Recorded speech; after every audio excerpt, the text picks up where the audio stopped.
stage is yours.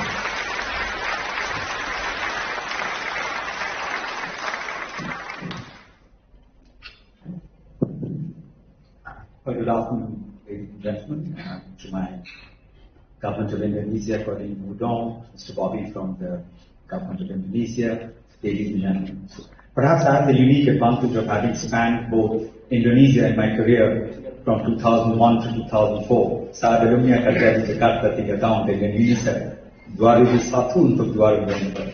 And I saw Indonesia at a very different place. There was a war in Aceh, there was the conflicts in the Malukus. There were about 2.5 million people displaced. To travel from Jakarta to Bandung could take hours. Things have changed dramatically. Its transformation, just coming back to Jakarta, coming back to Indonesia, is utterly mind-boggling. And the leadership that Indonesia is providing in the global south is very consequential. So I just want to congratulate the government, but quite more so the people of Indonesia, that they're really driving this transformative change. After all, it is the home of the Bandung spirit, the Bandung conference, and we are seeing the prospects of the potential there. I work in China now. I'm the resident coordinator there. Now, China's position is quite unique. It's a country where in 1979 their per capita GDP was $180. It was much poorer than Indonesia, much poorer than most countries in the global south, much poorer than many countries all over the world, where 90% of the population lived in abject poverty. And today, the UN entered there in 1979, and today their per capita GDP is at about $12,600. Their economy is about an $80 trillion economy, and it's further rising up. But where China's uniqueness comes in is what I see every day there. So the world is witnessing what you would term as a triple planetary crisis. A crisis of climate change, a crisis of air pollution, and a crisis of biodiversity loss. China, under the leadership of President Xi Jinping, in 2021 announced that it would move towards carbon peaking by 2030 and carbon neutrality by 2060. They are probably on track for carbon peaking by about 2028. And I'm quite confident that the way at which the country is moving, they would probably achieve carbon neutrality by 2050, if not earlier. And what makes it unique is the convergence of number one, political will, which is sport. Without political will, nothing happens. You can try what you want. You may have the best bureaucrats and the best practitioners, but without political will, it does not change. So I live and work in Beijing. Beijing, just 15 years, 20 years ago, was a gas chamber. It was so polluted that the consequence of that pollution was that people were dying of upper respiratory tract disorders, but not just that. Now air pollution is seen as a major cause for chronic diseases. WHO recognizes that the air pollution contributes to chronic diseases, including Alzheimer's and Parkinson's. Today, go to Beijing. It has an air quality which is probably much better than in the global north. So, political will is the most consequential thing. The second is the right public policy. Now, what makes China very unique, and I watch it every day, it's my 5th year there, is the level of execution that we see. And in execution, there is accountability. Right down from the top, once an instruction is given, it's followed through right to the smallest committee. And the third is the partnership they have formed. So, I will not get into the technicalities of climate financing, but what China is showing is that the ability to move to a green financed economy. It's making Hong Kong a virtual hub for green finance. The number of green bonds that they're pushing is quite remarkable. But let me give you a story here. So they have a desert. It's the 7th largest desert called Kubuchi. If any of you ever visit China, you must visit this desert to understand how to combat desertification. It's a poster child of success. So what they essentially did was, it's a 40-year journey. This desert, which is in Inner Mongolia, produces some of the finest amount of crops of different types. It produces 3.2 gigawatts of electricity. For those of you who want to understand what 3.2 gigawatts of electricity is, it can power up 3 million homes, and it's a desert through photovoltaic cells and windmills that they're producing this electricity. So they have completely self-reliant on power, and actually they sell about 70% of that electricity to the national grid, on which they make about $500 million a year.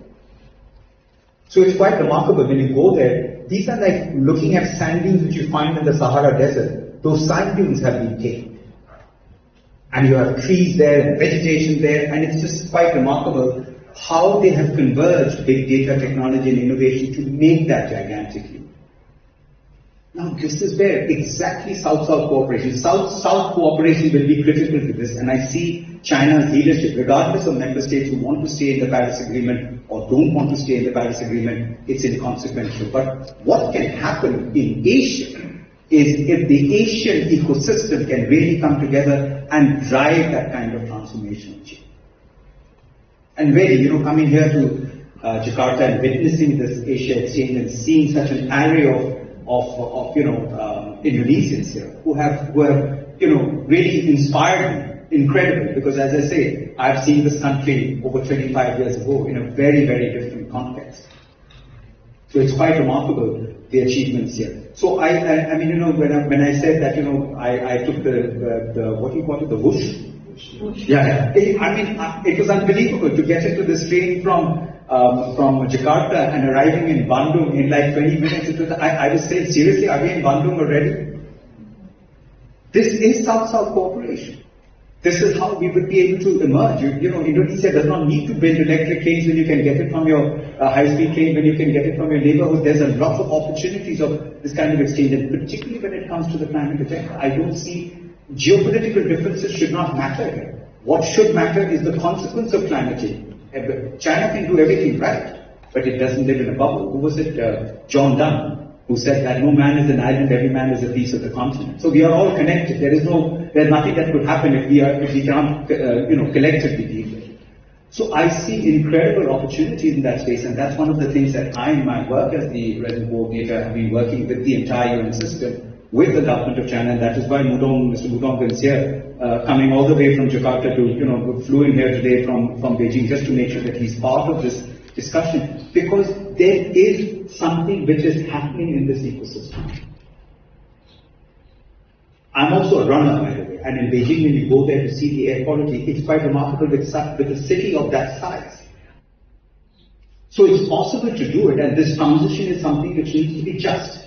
So we have as the Secretary says, we have the tools, we have the knowledge. Now it's about climate justice and action, is to make sure that we are able to do that. So, Jeffrey Sachs, a dear friend of mine who's a great economist, says, we are a $110 trillion economy and we need $4 trillion to finance the SDGs.